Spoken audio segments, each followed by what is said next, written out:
Hey there everybody, this is Lee with Creative Two-Time Mom, and today's homeschool ABC collab letter is F. F for field trips. Now we love field trips in our house. I love being able to plan and get the kids out in the community to experience and to see new things that they otherwise wouldn't get a chance to do. And that is one of the greatest perks of homeschooling, is just to be able to learn through everyday life. So I wrote down a couple of ideas of field trips that we have taken and some things that I'm hoping we get to do in the future, just to get your brain started brainstorming some things that you can do with your kids. So for us, I try to plan a field trip probably once a month. It doesn't always happen, but that is the goal. Then I can start to put that into my planner as I'm doing my lesson plans. We also go through a charter, so part of these field trips have been pre-planned for me, but these will just give you some ideas of where you can get started. Some of them have been pre-planned for us through the charter, but they're actually really easy community resources that we could access anyway and wouldn't take a whole lot of prep work. So far this year, in September, we went to tour the CHP office here in town. We got to check out the helicopters and the airplanes. They talked about, because we live in the northern part of our state and we have a lot of outdoors activity, they actually do a lot more search and rescue type search and rescue than they do traffic stuff. And so that was really interesting. That wasn't something that I was aware of. And we got to find out about their jobs. This is kind of a good field trip for both younger and older, in my opinion, because it opens up a career opportunity for older students, but it's very hands-on for the younger kids. So that was a great field trip. We have also been to the pumpkin patch. I plan a pumpkin patch quote-unquote field trip every year because Grandma's always in town around Noah's birthday and we go to the pumpkin patch then. It's a great opportunity to get out, see some farm animals, spend some time thinking about how plants grow. We did a writing activity and a science activity with my kindergartner last year that coincided with our pumpkin patch field trip, and it's just something fun and seasonal that we always like to do. Another great resource is checking out your parks department. We have not done a field trip at our local lake, but I know that they do kayak tours. They also do a tour where they go out and they look at animal tracks, and they do animal identification, flower identification. They do conservation, they do recycling programs. So checking out your local park service would be a great resource. That's something I'm hoping we can do in the future. The dates that it's been available this past year just have not worked with our calendar, but it's something I'm hoping we can do soon. We've also gone to the fish hatchery. This is one that you can easily do on your own.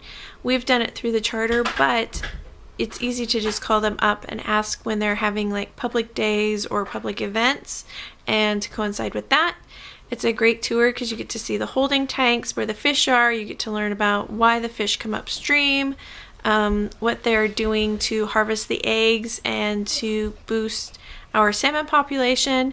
This is a really fun tour. Great for younger ages, but a great science, hands-on type idea as well. We like to do lots of the sciencey outdoor stuff.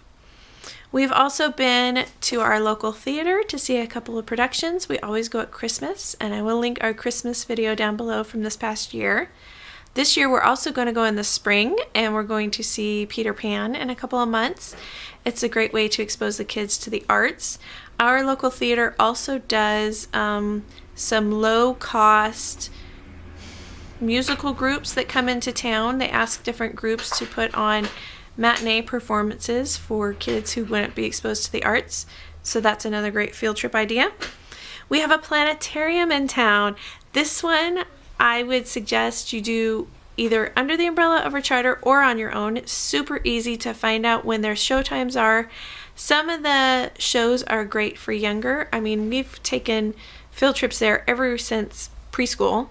So there are some younger preschool shows, plus now this last one we went to, I would say was probably geared toward 4th, 5th, 6th grade, and it goes clear on up. So if you call and find out about the content of the shows, They're amazing. Plus, the planetarium that we have here in town has lots of great hands-on exhibits and stuff. I will link down below our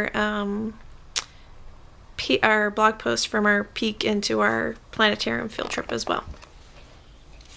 We live in a rodeo town, so every spring when the rodeo comes to town, they do a, I don't know what you'd call it. It's not a homeschool day, but it's a day for the kids, so all the schools are invited, and homeschooling families are included in that as well. It's just kind of a miniature 2 to 3 hour presentation of what the rodeo is like. You get a feel of the riders coming out and some of the roping and the different events that would happen on a full-scale rodeo, but it's a free event for our families, and it's just a shortened version, so it goes along with the kids' attention span. We also get, I think there's a free or reduced price lunch as well. It's very family friendly. Everybody that we've interacted with at this event has been extremely helpful, and yeah, it's a lot of fun. It's a great opportunity to get out of the house, talk about animals, get out and see something that your kids wouldn't normally get to experience.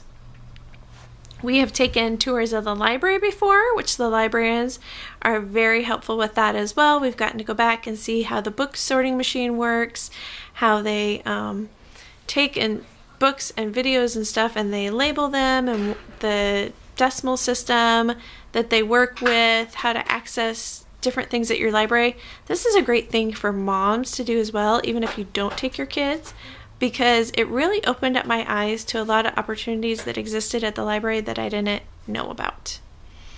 If you have preschoolers, try to set up a field trip to your local grocery store as well. That's another fun one. We got to see all kinds of different things and go different places that I never would have imagined even existed.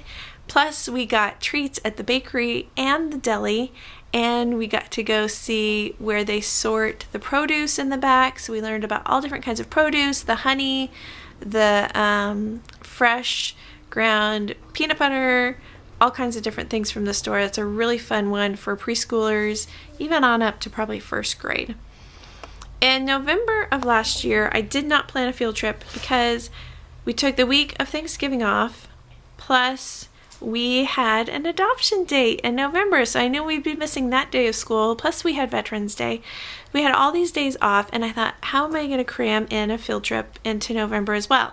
So we utilized a real-life experience of going through an adoption, and we did a field trip to the courthouse. We got to find out about security guards. We found out about all kinds of jobs that exist at the courthouse. Security guards, the bailiff, the judge, the recorder, just all kinds of things that were going on, plus the real-life experience of seeing an actual adoption. So that is one of the things I would encourage you as well.